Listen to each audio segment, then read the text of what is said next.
히브리서 12장 14절부터 17절까지 말씀입니다. 모든 사람과 더불어 화평하게 지내고 거룩하게 살기를 힘쓰십시오. 거룩해지지 않고서는 아무도 주님을 뵙지 못할 것입니다. 하나님의 은혜에서 떨어져 나가는 사람이 아무도 없도록 주의하십시오. 또 쓴뿌리가 돋아나서 괴롭게 하고 그것으로 많은 사람이 더러워지는 일이 없도록 주의하십시오. 또 음행하는 자나 음식 한 그릇에 장자권을 팔아넘긴 에서와 같은 속된 사람이 생기지 않도록 주의하십시오. 여러분이 알다시피 에서는 그 뒤에 축복을 상속받기를 원하였으나 거절당하였습니다. 그는 눈물을 흘리면서 구하였건만 회개할 기회를 얻지 못하였습니다. 아멘. 앉아주시기 바랍니다. 말씀을 위해서 잠시 기도하겠습니다. 하나님, 오늘 이 시간 우리가 말씀을 통해서 주님의 뜻을 알기를 원합니다. 주 예수를 깊이 아는 놀라운 그 은혜를 우리가 누리기를 원합니다. 그 은혜를 통하여서 저희가 화평과 거룩으로 나아갈 수 있도록, 이 말씀이 저의 마음 가운데 잘 심겨질 수 있도록 성령 하나님께서 이 시간 역사해 주시옵소서. 예수님 이름으로 기도합니다. 아멘. 네, 오늘은 화평과 거룩으로 이끄시는 은혜라는 제목으로 말씀을 나누겠습니다. 제목으로부터 알 수 있듯이 오늘 주제는 화평과 거룩인데, 사실 이 주제는 하나씩만 놓고 해도, 설교를 해도 모자랄 만큼 좀 방대하고 무거운 주제라고 할 수 있습니다. 왜냐하면 이 화평과 거룩이 우리의 신앙생활의 전부를 포괄하고 있다고 해도 과언이 아니죠. 왜냐하면 화평이라는 것은 사람들 사이의 관계, 그러니까 수평적인 관계를 말하고, 거룩이라는 것은 하나님과의 수직적인 관계를 말하는 것이기 때문에 이것이 우리의 신앙생활의 전부라고 할 수가 있습니다. 14절을 보시면 모든 사람과 더불어 화평하게 지내고, 그러니까 화평은 사람과 연결되어 있죠. 그리고 거룩하게 살기를 힘쓰십시오. 거룩해지지 않고서는 아무도 주님을 뵙지 못할 것입니다. 그러니까 거룩은 주님, 하나님과 연결되어 있다는 걸 우리가 알 수 있죠. 그래서 이 화평과 거룩을 우리가 삶 속에서 열매를 맺어가야 하는데, 문제는 이 열매를 맺지 못하게 만드는 쓴뿌리가 있다라고 말합니다. 15절 보시면 하나님의 은혜에서 떨어져 나가는 사람이 없도록, 아무도 없도록 주의하십시오. 또 쓴뿌리가 돋아나서 괴롭게 하고 그것으로 많은 사람이 더러워지는 일이 없도록 주의하십시오. 쓴뿌리에 대해서 말하는데, 이 쓴뿌리라는 것은 뿌리가 맛이 쓰다는 말이 아니라, 히브리인들의 문화에서는 어떤 식물이 쓰다라고 할 때 그 식물의 독성을 표현하는 것입니다. 그러니까 식물이 독성이 있어서 위험한 식물이죠. 먹으면 병이 날 수 있는 그런 식물이기 때문에 이런 식물들은 치워버려야 하고 뿌리 뽑아야 하는 거죠. 쓴 뿌리를 뽑아야 하는 식물들인 것입니다. 이 쓴뿌리라는 단어는 신명기 말씀에서 가져온 것인데, 신명기 29장 18절 보겠습니다. 당신들 가운데 남자나 여자나 가족이나 지파가 주 우리 하나님으로부터 마음을 멀리하여 다른 민족의 신들을 섬기려고 해서는 안 됩니다. 당신들 가운데 독초나 쓴 열매를 맺는 뿌리가 있어서는 안 됩니다. 여기서 독초, 그리고 쓴 열매를 맺는 뿌리, 이것이 무엇입니까? 우리 마음을 하나님께로부터 멀어지게 만드는 모든 것이죠. 그러니까 우리 마음속에 있는 죄, 그리고 우리가 섬기는 우상, 그런 것들이 이제 하나님으로부터 우리를 멀어지게 만드는 쓴뿌리다라고 말하고 있습니다. 그래서 오늘 이 본문을 통해서 크게 두 가지 살펴보겠습니다. 첫 번째는 화평. 이 화평을 우리가 어떻게 이룰 것인가? 이 화평을 방해하는 쓴뿌리가 무엇이고 그것을 어떻게 제거할 것인가? 거룩에 대해서도 두 번째로 알아보겠습니다. 이 거룩을 우리가 어떻게 추구해야 하고, 거룩을 방해하는 쓴뿌리가 무엇이고 그것을 어떻게 제거하여서 거룩으로 나아갈 수 있을지 보겠습니다. 첫 번째는 이제 화평입니다. 화평을 싫어하는 사람 아무도 없죠. 다 사람들과 잘 지내고 싶고, 다 갈등을 일으키지 않고 싶어 하죠. 우리 마음속에 사람들과 연결되어 싶어 하고 싶은 그런 마음이 있고, 그리고 사람들로부터 거절당하지 않고 싶어 하는 인정 욕구, 받아들여지는 욕구 다 있습니다. 그래서 화평을 다 추구하면서 살긴 하는데, 문제는 그게 마음대로 안 된다는 거죠. 왜냐하면 우리가 살다 보면 자연스럽게 마음속에서 다른 사람들을 판단하는 마음, 비판하는 마음, 그것을 넘어서서 미워하는 마음, 또 그것을 넘어서서 복수하고 싶은 마음까지 우리 마음속에 생기는 것을 여러분들이 다 경험하셨을 거라고 생각해요.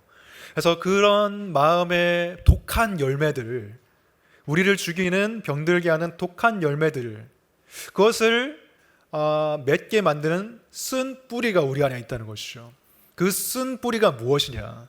그 쓴 뿌리가 무엇인지 15절을 보시면 힌트가 있는데, 하나님의 은혜에서 떨어져 나간 사람이 아무도 없도록 주의하십시오. 쓴 뿌리는 왜 생기냐? 은혜에서 떨어지는 마음, 은혜에서 떨어진, 은혜가 없는 그런 마음에서 그런 독한 열매들이 생겨난다는 거예요. 은혜가 없는 것을 우리가 뭐라고 하죠? 우리가 많이 알고 있는 용어 중에서 율법주의라는 용어가 있죠.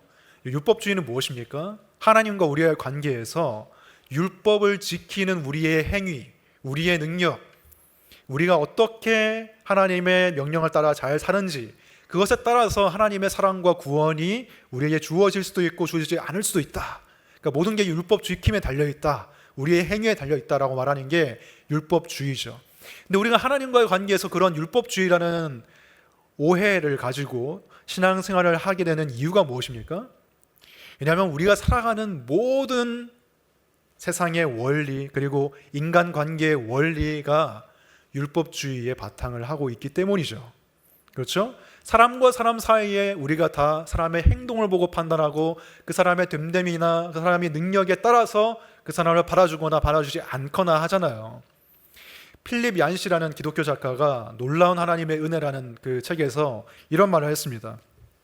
마치 오염된 공기를 마시면서도 그것을 알아차리지 못하는 도시인들처럼 우리는 은혜가 없는 비은혜, 율법주의를 들이마시면서 산다라고 말합니다. 그러니까 공기를 마시면서도 우리는 그거를 알지 못하는 것처럼 율법주의를 들이마시면서도, 비은혜를 들이마시면서도 우리는 모른다는 거예요. 왜냐하면 그게 너무나 당연하기 때문에, 너무나 익숙하기 때문에. 가정에서도 우리가 가족 구성원들에게 인정을 받기 위해서 노력하는 게 있잖아요. 가족의 규칙들, 어머니, 아버지의 말씀 잘 지키면 부모님이 나를 받아주잖아요. 아무리 자식이라도 계속 부모님의 말씀을 어기면 부모님이 나를 미워하잖아요. 그렇죠? 물론 일시적일 수 있지만 학교에서도 그렇잖아요. 시험 성적 가지고 반 나누고 우열을 가리고 사람의 가치를 매기는 것을 우리는 경험하며 살아갑니다. 직장도 마찬가지고요. 그런 율법주의적인 시스템과 원리 속에 살아가면서 우리는 은혜가 너무나 어색한 상태로 살아가는 거예요. 우리의 모국어는 은혜가 아니라 우리의 모국어가 율법주의가 되는 거예요. 그래서 은혜는 너무나 우리에게 낯선 제2외국어 같은 그런 것이 되어버리는 것이죠. 근데 요즘에는 그런 인간관계에서, 과거에도 물론 우리가 비은혜를 바탕으로 해서 인간관계를 맺어왔지만 지금은 더더욱 그런 율법주의적인 비은혜적인 인간관계가 팽배하다는 것을 우리가 알 수 있습니다. 요즘의 시대는 그러니까 손절이 너무나 빈번하게 일어나는 문화 속에서 우리가 살아가고 있는 것이죠. 원래 손절이라는 게 인간관계의 용어가 아니죠. 원래는 뭐예요? 주식 용어죠. 원래는 주식 용어인데, 그러니까 너무 손해가 많이 나지 않도록 손해를 조금 입었더라도 그냥 빠져나오는 거예요. 투자하지 않고. 그게 손절인데, 이제 사람들이 주식을 너무 많이 하다 보니까 이제 그걸 인간관계 영역으로 이제 확장해 낸 거죠.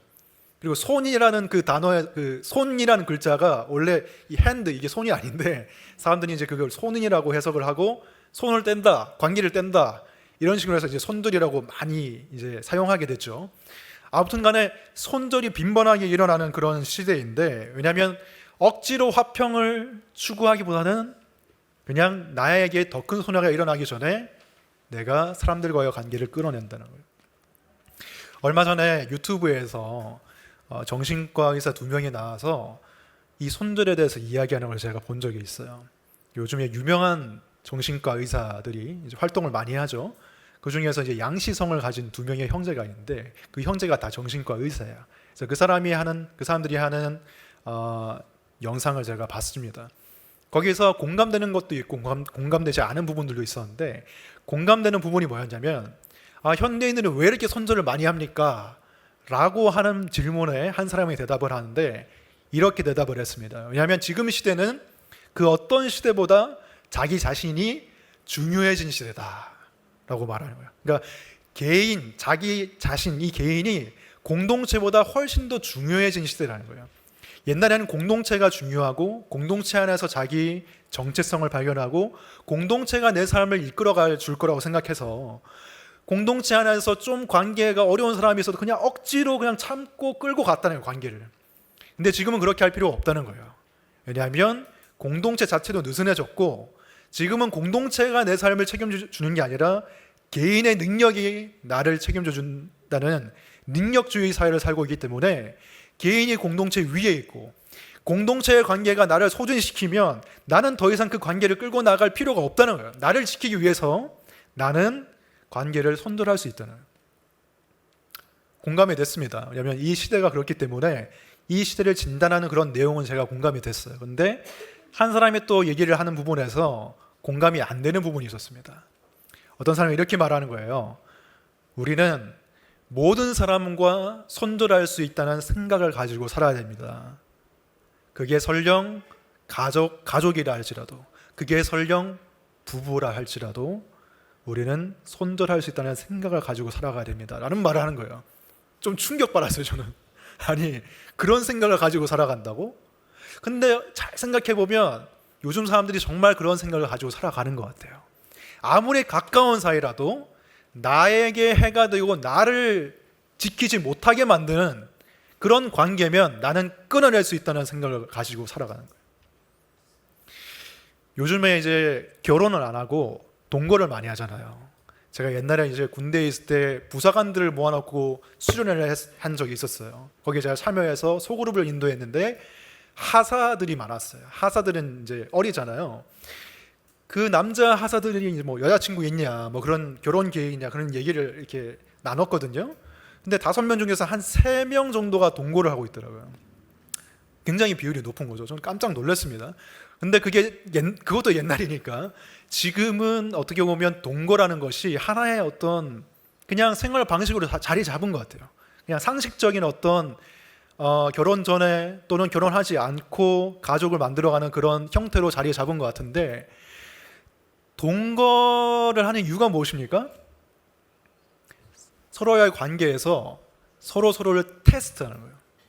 마치 이런 비유가 좀 옳을지 모르겠지만 전자제품을 이제 쓰기 전에 한번 대여해서 이게 성능이 좋은지 괜찮으면 내가 쓰고 아니면 이제 다시 돌려보내는 것처럼 이 사람이 나와 정말 잘 맞고 나를 좀 행복하게 해줄 수 있는 사람이면 내가 살고 아니면 안 살겠다는 거예요.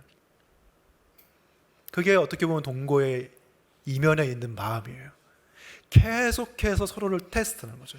이 사람이 선을 넘나 안 넘나, 이 사람이 나를 행복하게 해줄 수 있나 없나.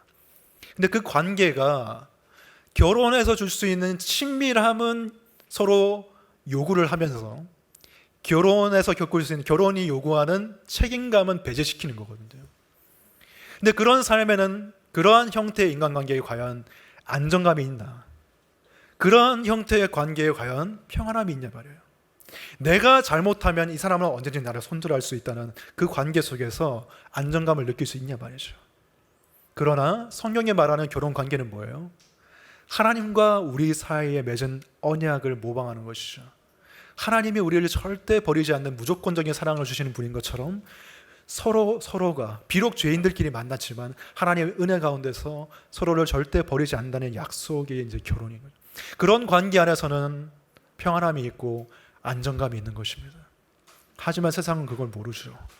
서로를 끊임없이 테스트하면서 네가 나의 선을 넘으면 나는 너를 손절할 거야.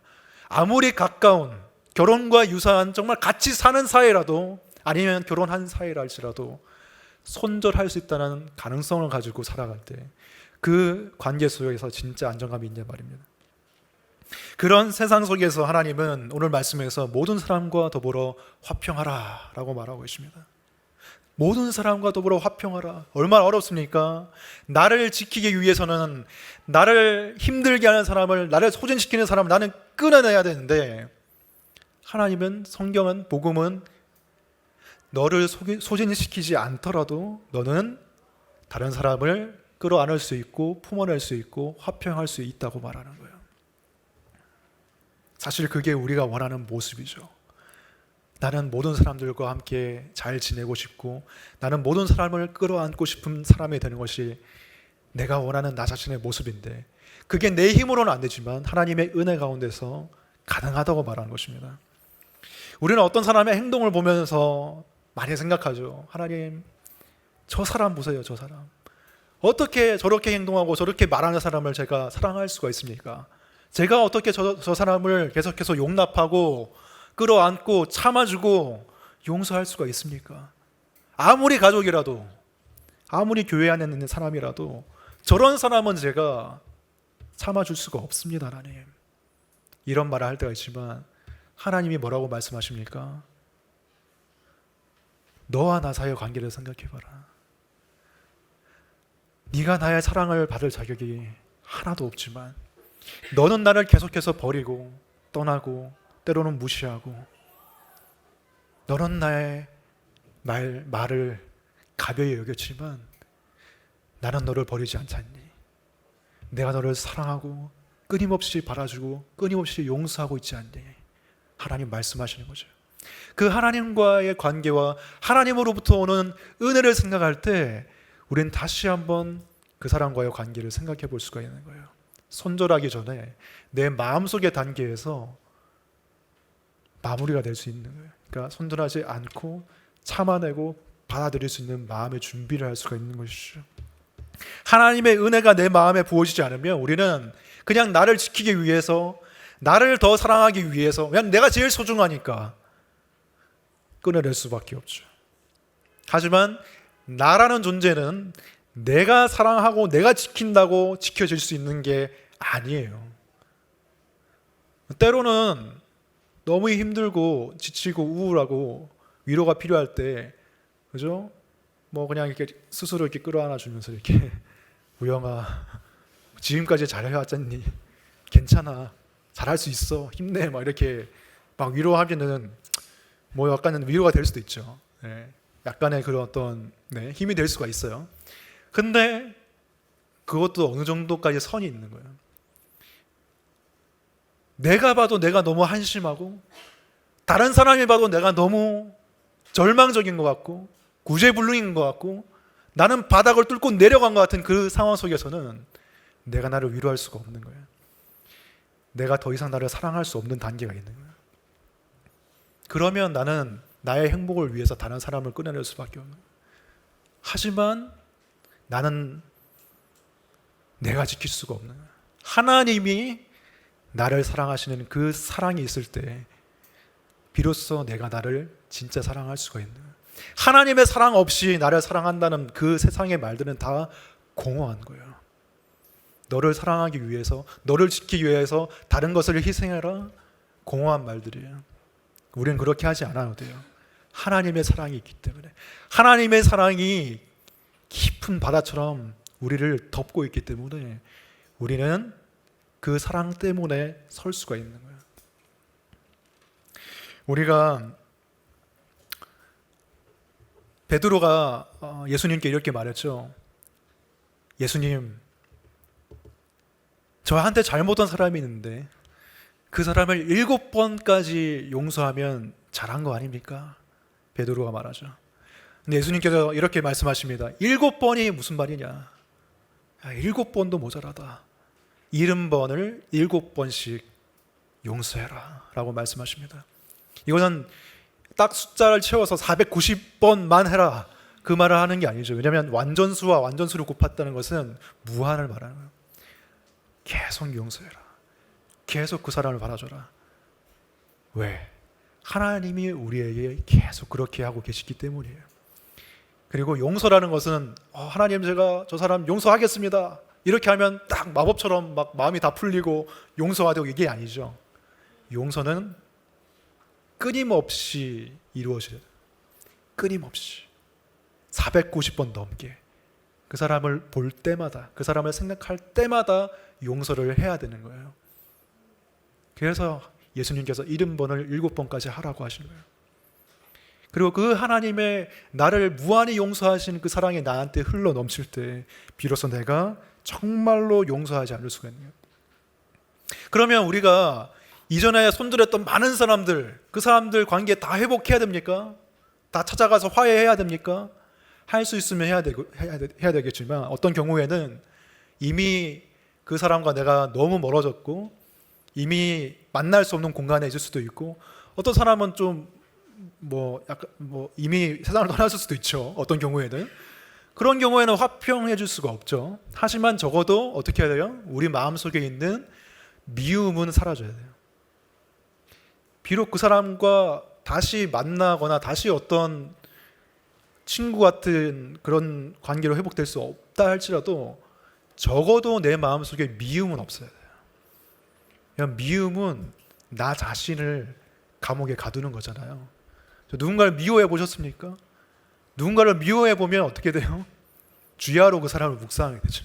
그 사람을 사랑하는 건 아닌데 그냥 미워하는데 그냥 계속 생각나. 계속 그 사람이 했던 말, 나한테 이렇게 했었지, 내가 그렇게 막 혼내줬어야 되는데, 막 이런 생각들을 막 그냥 하루 종일 하는 거예요. 거기서 그 생각에 갇히는 거예요. 하지만 용서는 뭐예요? 거기에서 나를 해방시키는 것이죠. 그 용서의 은혜가 우리한테 주어졌으면 좋겠습니다. 그리고 다른 사람이 내가 용서하고 사랑한다고 해서 그 사람이 안 바뀔 수도 있어요. 문제는. 그래도 우리는 용서해야죠. 왜냐하면 그 사람의 행동에 반응해서 내가 용서하는 게 아니죠. 우리는 하나님의 나를 향한 은혜에 반응해서 내가 용서하는 거지, 그 사람에게 내가 반응해서 용서하는 게 아니기 때문에. 그래서 그 하나님의 은혜가 우리를 화평으로 이끌어가는 것이죠. 두 번째로 거룩함에 대해서 보겠습니다. 14절을 보시면 거룩하게 살기를 힘쓰십시오. 거룩해지지 않고서는 아무도 주님을 뵙지 못할 것입니다 라고 말합니다. 이제 히브리서는 기본적으로 성도들에게 쓰여진 것이죠. 히브리 교인들, 성도들에게, 예수를 믿는 사람들에게. 그러니까 성도가 무엇입니까? 거룩한 무리, 이미 거룩하게 된 사람들이죠. 근데 거룩하게 된 사람들에게 거룩해지려고 말하는 게 무슨 뜻인가? 예수께서 우리를 위해서 십자가에 달리시고 그 보혈로 우리를 씻으셨기 때문에 우리는 하나님 앞에 깨끗한 존재처럼 거룩한 존재로서 받아들여진다는 거예요. 그게 우리의 신분이 변화됐다는 거죠. 그래서 히브리서 10장 10절 보면 이 뜻을 따라 예수 그리스도께서 자기 몸을 단번에 들이심으로 우리는 거룩하게 되었습니다. 우리가 거룩하게 됐다고 말해요. 이미 신분적으로 우리는 거룩한 신분을 얻었어요. 하지만 거룩하게 되라고 말하는 것은 신분상으로는 거룩해지지만 마치 이제 거지가 왕의 택함을 입어서 입양돼 가지고 하루아침에 왕자가 됐다고 해서 거지의 습관을 다 버릴 수 있는 건 아니잖아요. 왕궁의 예절을 배워야 되고 기품을 갖추는 시간이 필요한 것처럼 우리도 변화되는 시간이 필요해서 거룩해지라고 말하는 거예요. 그리고 거룩해지지 않고서는 아무도 주님을 뵙지 못할 것입니다 라고 말했습니다. 우리가 찬양했잖아요. 주님을 보게 하소서. 주님을 보게 하소서. 그게 무슨 말입니까? 우리가 거룩함을 회복해서 그 거룩함을 회복할 때 하나님의 임재가 회복되고 하나님과의 동행이 회복되기 때문에 죄가 있는 상태에서는 하나님을 임재를 경험하지 못하잖아요. 그렇죠? 기도도 잘 안 되고 하나님의 은혜가 부어지지 않잖아요. 잘. 그런데 거룩함이 회복되면 우리가 하나님과 동행하고 하나님을 볼 수 있다는 거예요. 우리 삶에 근데 하나님을 보지 못하게 만들고 거룩해지지 못하게 만드는 쓴뿌리가 있다고 말하는데 16절을 보시면 또 음행하는 자나 음식 한 그릇에 장자권을 팔아넘긴 에서와 같은 속된 사람이 생기지 않도록 주의하십시오. 첫 번째는 음행을 말하고 있고요. 결혼 밖에서의 어떤 성적인 관계들을 말하는 것이죠. 그리고 두 번째는 에서와 같은 속된 사람이라고 말하는데 영어 성경에서 NIV에서 이 속된 사람을 godless라고 했습니다. 그러니까 하나님 없는 사람, 하나님 없는 사람처럼 살아가는 사람이 이 교회 안에 없도록 주의하라 라고 말하고 있는 거예요. 에서가 믿음의 가정 안에 있었지만 에서는 하나님 없이 살았죠. 그러한 사람이 교회 안에 없도록 주의하라 라고 말합니다. 17절에 보면 이 에서가 어떤 결말을 맞이했는지 말해주죠. 여러분이 알다시피 에서는 그 뒤에 축복을 상속받기를 원하였으나 거절당하였습니다. 그는 눈물을 흘리면서 구할 것만 회개할 기회를 얻지 못하였습니다. 여기서 회개할 기회를 얻지 못했다는 것은 이미 벌어진 상황에 대해서 그것을 다시 되돌릴 능력이 에서에게 없었다는 것을 말해요. 이 상황을 알기 위해서는 이제 우리가 창세기에 나와 있는 야곱과 에서에 대한 배경 지식이 있어야 되는데, 여러분 야곱과 에서가 누굽니까? 이삭의 쌍둥이 아들이잖아요. 이삭은 누구죠? 우리가 믿음의 조상이라고 부르는 아브라함의 아들이죠. 그러니까 아브라함, 이삭, 그리고 이삭의 자손들이 야곱과 에서인데, 에서가 첫째 형이었습니다. 간발의 차이로 먼저 나왔어요. 그래서 형이 됐어요. 그리고 그 형에게는 무엇이 주어집니까? 장자권이 주어지죠. 물론 하나님은 이미 말씀하셨어요. 그러니까 에서가 야곱을 섬길 거라고. 하지만 그 당시의 문화와 관습 속에서는 당연히 첫째 에서가 장자권을 가지는 걸로 다 간주하고 있었습니다.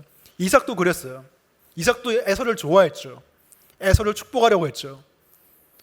에서가 가지고 있던 장자권은 그 당시 문화 속에서 물질적인 축복을 보장받는 것이었습니다.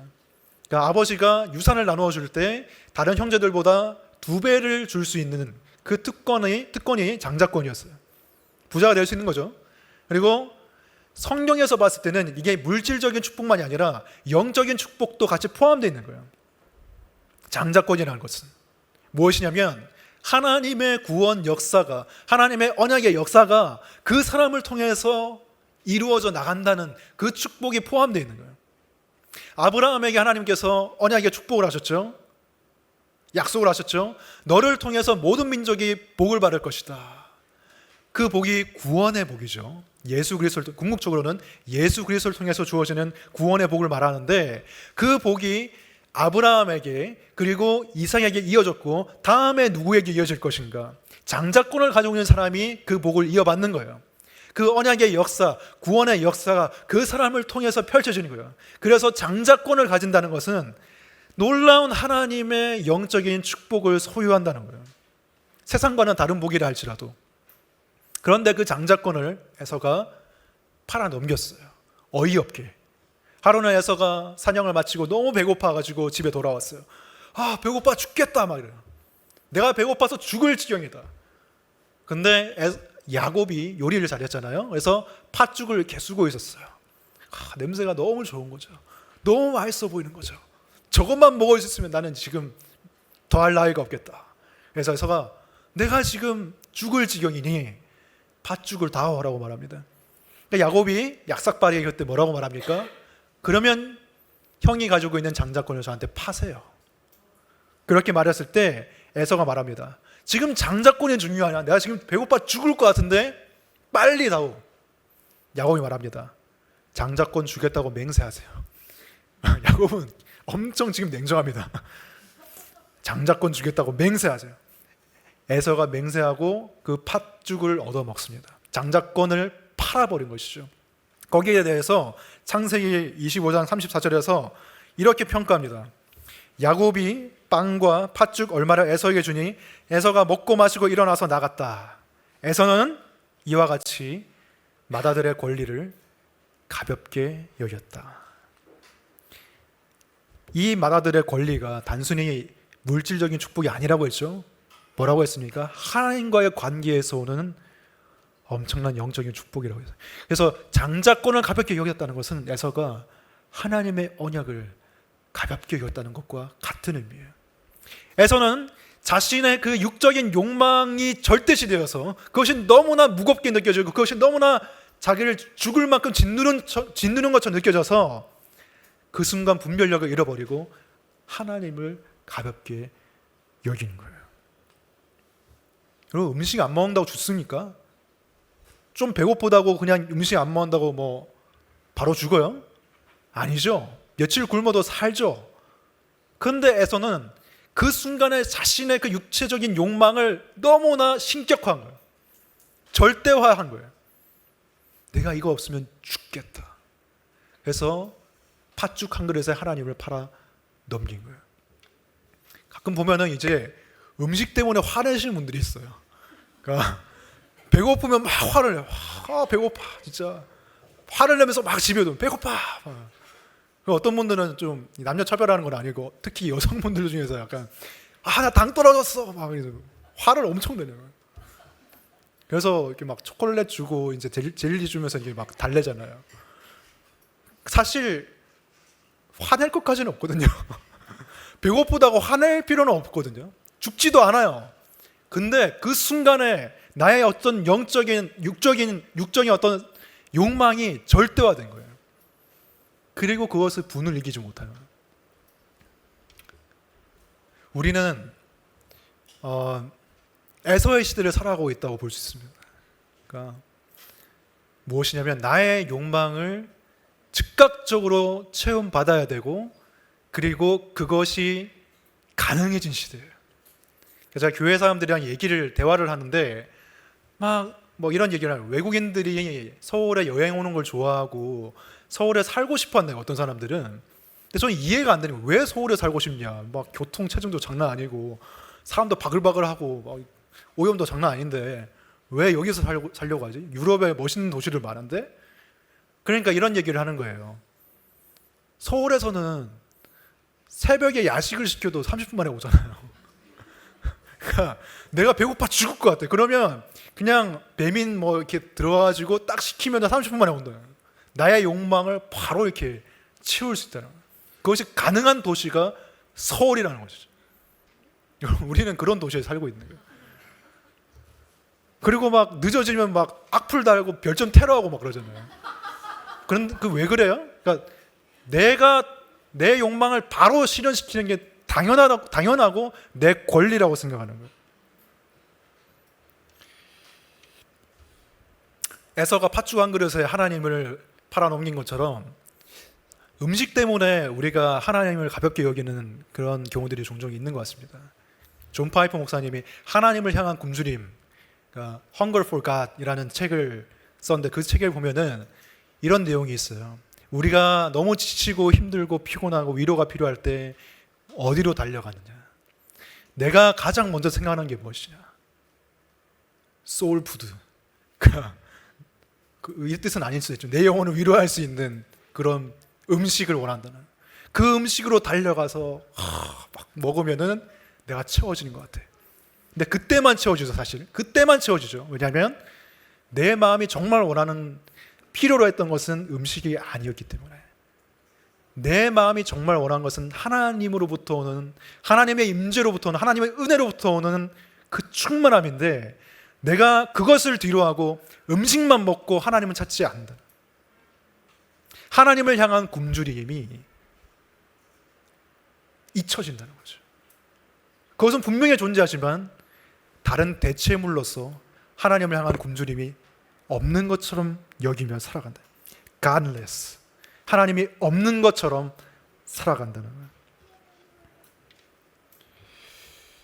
16절에 보시면 음행에 대해서도 언급됐기 때문에 짚고 넘어가야 될 것입니다. 식욕만이 아니라 이 성욕, 성적인 것들, 이런 것들도 사실 이 세상에서 좀 절대화되고 신격화된 경향이 있죠. 지금은 성적으로 많이 개방된 사회를 우리가 살고 있습니다. 개방됐다고 해서 다 나쁜 것은 아니죠. 하지만 지금은 개방을 넘어서서 성을 하나의 우상으로 만들고 있잖아요. 너가 성적인 욕망에 든다면 그 성적인 욕망에 드는 것은 당연한 것이고 너가 건강하다는 뜻이고 그것은 자연스러운 것이기 때문에 항상 풀어줘야 된다고 말합니다. 절제하고 참는 것은 좀 어리석고 좀 이상한 뭔 문제가 있는 사람처럼 보는 경우가 있어요. 세상의 문화들이 다 그렇게 몰아가고 있어요. 내가 절제할 수 없는 것처럼 말하고 있어요. 하지만 하나님 말씀 뭐라고 말하고 있죠? 영혼을 거슬러 싸우는 육체의 정욕을 제어하라고 말하고 있죠. 할 수 있으니까 명령하시는 거죠. 할 수 있습니다. 절제할 수 있는데 쉽다고 말하는 건 아니지만 절제할 수 있는데도 세상은 절제할 수 없다고 말해요. 그 욕망을 항상 풀어줘야 된다고 말하는. 왜냐하면 너 자신의 욕구가 가장 중요하기 때문에. 나를 우상화시키고 나의 욕망을 우상화시키는 시대에 살고 있는데 우리는 거기에 속아 넘어가서는 안 된다는 거예요. 나는 이거를 풀지 않으면 지금 죽을 것 같아. 그런 마음이 들지만 죽지 않는다는 거예요. 오히려 그 절제를 하지 않으면 우리가 죽는 것이죠. 우리의 거룩을 방해하는 것은 이 식욕이나 성욕만이 아니죠. 세상의 모든 것들이, 좋은 모든 것들이 우리의 거룩을 방해할 수 있죠. 에서가 말했듯이 나는 이거 없으면 죽을 것 같아. 견딜 수 없어 라고 생각하는 모든 것들이 하나님을 향한 갈망을 잠재우고 있죠. 근데 어떤 분은 나는 특별히 뭐 그렇게 막 내가 안 달래고 막 정말 원하고 그런 건 별로 없는데 이렇게 생각할 수도 있어요. 근데 그런 분들은 그냥 에너지가 없는 거야. 그냥 힘이 없는 거예요. 삶에 힘이 없어서 그런 거예요. 그리고 그런 사람들은 하나님을 향한 갈망도 약해요. 그러니까 모든 갈망이 다 약한 거예요. 그래서 그냥 세상에 별 시덥지 않은 것들로 내 마음을 채우며 살아가죠. 마가복음 4장 19절 보면 예수님이 말씀하십니다. 가시떨기에 뿌려진 씨앗에 대해서 설명하시는데 세상의 염려와 재물과 유혹과 기타 욕심이 들어와 말씀을 막아 결실하지 못한다. 기타 욕심이 들어.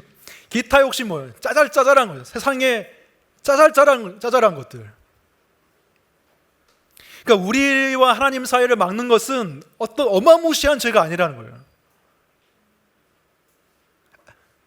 아까 그 존 파이프 목사님 책에 이런 말이 있습니다. 우리를 하나님과 멀어지게 하는 것은 악인들의 잔치가 아니라 세상에서 떨어지는 부스러기들이다. 세상의 부스러기들이, 그 팥죽 같은 하찮은 것들이 우리를 하나님을 팔아넘기게 하고 있다는 거예요. 하나님과 멀어지게 하고 있다는 거예요. 근데 이제 교회를 꾸준히 다니시는 분들은 내가 그런 거룩함, 그런 하나님 원하시는 순결함, 정말 내가 그대로 살고 싶다 이런 마음이 있잖아요. 그런 마음들 다 있으실 거예요. 내가 언젠가는 정말 예수님처럼, 사도 바울처럼 하나님께 막 헌신하고 거룩하게 그렇게 좀 살고 싶다, 하나님 뜻대로 살고 싶다 이런 마음이 있을 거예요. 근데 계속 미루죠. 어거스틴도 그랬습니다. 초대교회 위대한 교부, 신학자, 믿음의 선배였던 어거스틴도 젊은 날에 방황하면서 성적으로 방탕하게 살았어요. 그래서 17살에 여자를 만나서 동거하고 아들을 낳았어요. 그 방황하던 시절에도 어거스틴은 마음 한켠에 그 어머니로부터 하나님한테 들었기 때문에 내가 하나님 뜻대로 살아야 되지 않을까? 이런 마음이 있었다고요. 그래서 이런 기도를 한 거예요. 어거스틴이 고백록이라는 책에서 쓴 내용인데 들어보세요. 하지만 저는, 그 비참한 어린 놈인 저는, 심지어 아주 어렸을 때부터 특별히 비참했던 저는 그래도 당신의 순결함을 갈망했습니다. 그럼에도 이렇게 말했습니다. 제게 순결함과 절제함을 베풀어 주소서. 주여, 그러나 지금은 마옵소서. 그죠? 너무나 솔직한 기도지 않습니까? 또 재밌기도 하죠. 순결하게 살고 싶어. 근데 하나님, 지금은 마옵소서. 그리고 이렇게 말합니다. 하나님이 내 기도를 너무 속히 들어줄까 봐 겁이 났다. 그러니까 너무 이 기도를 빨리 들어주시면 내가 너무 거룩하게 살까 봐, 그래서 세상의 즐거움을 더 이상 누릴 수 없을까 봐 겁이 났다는 거예요. 우리도 그런 마음이 있죠. 하나님, 거룩하게 살고 싶습니다. 근데 지금은 아닙니다. 지금은 제가 봐야 될 드라마가 있습니다. 하나님, 제가 정말 물질을 나눠주면서 그렇게 너그럽게 정말 구제하면서 살고 싶습니다. 근데 하나님이 지금은 아니에요. 제가 살아야 될 게 있거든요. 그런 기도를 하지는 않겠지만 그런 마음을 가지고 우리가 계속 살고 있다는 거예요. 그래서 어떤 목사님이 이렇게 말했습니다. 당신이 지금 그 신앙생활의 수준에 머물고 있는 이유는 당신이 그걸 원했기 때문이다라고. 우리가 그걸 원했기 때문에 거기에 머물고 있다는 거예요. 누가 다른 사람이 막고 이렇게 있는 게 아니에요. 거룩해지지 마 이렇게 하는 게 아니라 내가 그 상태를 원하고 있기 때문에. 에서처럼 팥죽 한 그릇과 같은 하찮은 세상의 부스러기를 때문에 하나님을 밀어내고 있다는 거예요. 그렇다면 세상으로 끌리는 우리의 마음과 그분의 말씀을 가볍게 여기는, 하나님을 무시하는, 업신여기는 이 마음을 우리가 어떻게 제거할 수 있을까? 어떻게 우리가 벗어날 수 있을까? 그냥 내가 거룩하게 살아야지, 내가 순결하게 살아야지, 그렇게 내가 노력하면 내가 이뤄낼 수 있습니까? 그것은 이뤄낸다고 해도 교만에 빠지고, 이뤄내지 못하면 자기 혐오에 빠지는 거예요. 하나님의 은혜가 없는 나의 노력은 어떻게 되든 간에 죄로 빠지게 되어 있습니다. 하지만 하나님의 은혜가 임하면, 쓴 뿌리가 하나님의 은혜의 뿌리로 대체되면 우리는 거룩고 화평의 열매를 맺을 수가 있는 거예요. 디도서 2장 11절 12절을 보시면 모든 사람에게 하나님의 구원의 은혜가 나타났습니다. 그 은혜는 우리를 교육하여 경건하지 않음과 속된 정욕을 버리고 지금 이 세상에서 신중하고 의롭고 경건하게 살게 합니다 라고 말합니다. 우리를 경건하게 살게 해준다, 교육해준다. 이걸 영어로 보면 트레이닝이라고 해요. 우리를 훈련시킨다. 한 번에 되지는 않지만 은혜로서 우리를 계속 하나님은 훈련시켜 주시면 우리가 이 세상에서 신중하게, 신중하다는 건 셀프 컨트롤, 그러니까 절제하고 의롭고 경건하게 살도록 은혜가 우리를 바꿔준다고 하면, 복음 안에는 우리가 죄를 이기고 승리할 수 있게 만드는 풍부한 힘이 있어요. 그 능력이 있어요. 그래서 우리가 복음에 단단히 뿌리를 내면 그 쓴 뿌리를 뚫고 나갈 수가 있는 것이죠. 복음의 한쪽 면에는 우리의 죄의 심각성을 알려주죠. 우리의 죄가 얼마나 악한 것이냐. 우리가 봤을 때 그냥 나는 그냥 팥죽 한 그릇 먹은 거야. 별거 아니에요. 근데 그 죄를 씻기기 위해서는 하나님의 아들의 피가 필요했다고 말하는 것이 복음의 한쪽 면이죠. 그래서 우리는 이제는 나는 그냥 팥죽 한 그릇 먹는 정도가 아니에요. 그 하찮은 세상의 부스러기, 그것이 사실은 하나님의 예수 그리스도의 피를 요구할 정도로 엄청난 죄였다는 것을 우리가 알게 될 때 우리는 그 죄를 멀리해야 한다는 것을 알게 됩니다. 그리고 복음의 다른 면은 무엇을 말해줍니까? 하나님의 우리를 향한 엄청난 사랑을 말해주죠. 풍성하신 사랑을 말해주죠. 나는 팥죽 한 그릇에 하나님의 사랑을 팔아 넘겼지만, 나는 하나님을 하찮게 여겼지만 하나님은 나를 하찮게 여기지 아니하시고 나를 그 누구보다도 귀중히 여기셨다는 것을 복음은 말하고 있죠. 나는 하나님을 헐값에 팔아넘겼지만 하나님은 나를 다시 사오시기 위해서, 나를 구원하시기 위해서 자신의 아들의 피를 지불하셨다는 거예요. 누가 그렇게 하죠? 누가 죄인을 구원하기 위해서 자기 자식을 버리죠? 아무도 그렇게 할 사람 없지만 하나님은 우리를 너무나 사랑하시기 때문에 그렇게 하셨죠. 하나님의 놀라운 사랑을 생각해 보시고 하나님의 놀라운 우리를 향한 마음을 한번, 하나님의 마음을 한번 생각해 봤으면 좋겠어요. 우리를 향해 어떤 마음을 가지고 계신지. 하나님보다 우리의 행복을 더 원하시는 분은 세상에 없습니다. 하나님보다 우리의 진정한 평안과 그런 행복을, 복을 원하시는 분은 하나님밖에 없어요. 누가 우리를 위해서 자기의 가장 중요한 자식을 버리겠어요? 하나님이 그렇게 하셨다는 것은 누구보다도 우리의 행복을 원하신다는 거예요. 비록 그것이 세상의 행복과는 다르다 할지라도, 여러분, 세상의 행복은 그냥 한번 짜릿하고 한번 즐겁고 그냥 거기서 끝이에요. 허무해요. 하지만 하나님이 주시는 행복은 뭐예요? 자기 자신을 주시는 것이죠. 하나님의 임재를 누리는 거예요. 거기에는 허무가 없고 거기에는 우리의 마음을 채우는 충만함이 있는 거예요. 그 깊은 하나님의 임재를 누리고 하나님을 보는 것, 우리가 거룩함을 가지고 하나님을 보는 것, 거기에 진정한 행복이 있고 그것을 느낄 때 정말 내가 원래 지음받은 모습대로 살고 있구나, 내가 원래 이렇게 살도록 지음받았구나, 그것을 내가 알게 되는 것이죠. 여러분, 신명기 말씀을 보시면, 신명기 10장 13절 보시면 이렇게 말합니다. 당신들이 행복하게 살도록 내가 오늘 당신에게 명하는 주 당신들의 하나님의 명령과 규례를 지키는 일이 아니겠습니까? 하나님의 명령은 우리를 억압하는 것도 아니고 우리의 자유를 제한시키는 것도 아니에요. 오히려 우리를 행복하게 하기 위한 하나님의 계획입니다. 우리가 행복하게 살았으면 좋겠어요. 하나님 안에서. 그리고 하나님께 나아가서 행복을 얻는 것, 그것은 우리에게만 유익한 것이 아니에요.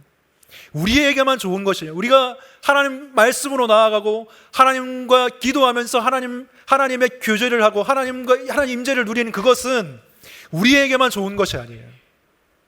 하나님께도 좋은 거예요.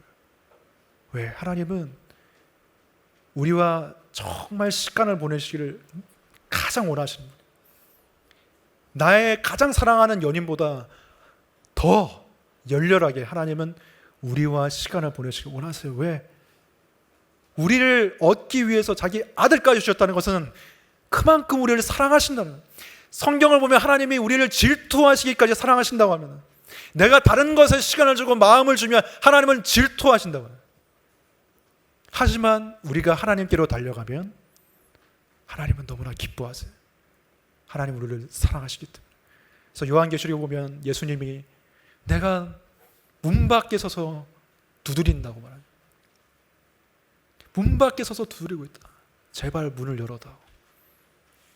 그 하나님께 나아가시기 바랍니다. 하나님을 보시기 바랍니다. 그 거룩함으로 나아가는 것이 여러분을 가장 행복하게 하는 길인 줄로 믿습니다. 하나님의 은혜 때문에 화평과 거룩함을 가지고 살아갈 수 있는 저 여러분이 되시길 축원합니다. 네, 기도하겠습니다. 하나님의 사랑이 우리의 마음 가운데 가득 부어질 수 있기를 원합니다. 하나님의 은혜가 우리가 갈 수 없는 곳으로 데려가 주시기를 원합니다. 하나님의 은혜가 내가 이룰 수 없는 화평과 내가 이룰 수 없는 거룩으로 나를 데려가 주시기를 원합니다. 주여, 이 세상에서는 화평하지 않고 거룩하지 않고 속되게 사는 것이 너무나 당연하지만, 그리고 그렇게 살지 않는 것이 불가능하다고 말하지만, 하나님이 은혜 주시면 우리는 화평과 거룩으로 나아갈 수 있는 줄 믿습니다. 주여, 저희들에게 은혜를 베풀어 주시옵소서. 그래서 하나님이 원하시는 세상과 다른 그 행복의 길로 우리가 나아갈 수 있도록, 세상이 주는 허무한 행복이 아니라 하나님 주시는 깊고 진정한 만족이 있는 그 길로 나아갈 수 있도록, 그 길의 끝에서 우리가 주님을 볼 수 있도록 주님 저희를 인도해 주시옵소서. 예수님 이름으로 기도합니다. 아멘.